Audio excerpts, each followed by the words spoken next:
最近，伫咧云林的古坑拿来山区，有传出着游行琉璃蟹的灾情，亲像古坑的南华国小这冷气，也有这山区居民厝内面的电器产品，拢有这款狗蟹去遐遭受杀害这电器产品歹去的情形。学校甲居民也当咧向政府讨救兵啊。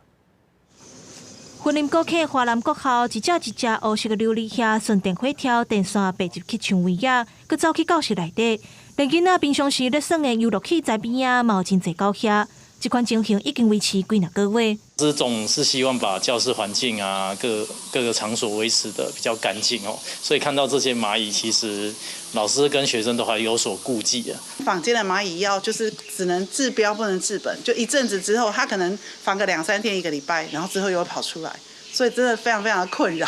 那山区的学校有琉璃蟹危害的灾情，连附近的住户嘛讲琉璃蟹常常秘伫家庭用品内底，造成各样。那华南国校最近嘛有3台冷气的主机房，因为狗仔爬入去遭受冷气歹去，转甲相关单位求助。使用环境用药来做一些初步的防治。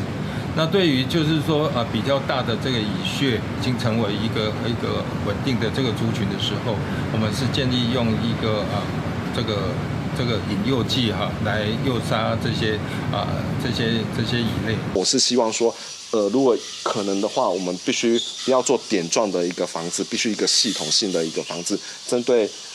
古坑的山区这些流离好发的一个地区，做一个系统性的整治。云林动植物防疫所表示，今年琉璃蟹数量增加，可能是因为天气伤热，本地伫孙仔地槟榔园遭受的狗蟹拢走出来。那学校表示，虽然这寡狗蟹未直接危害老师甲学生，不过论真来讲嘛造成困扰，希望相关单位会当找到更较有效的防治方法。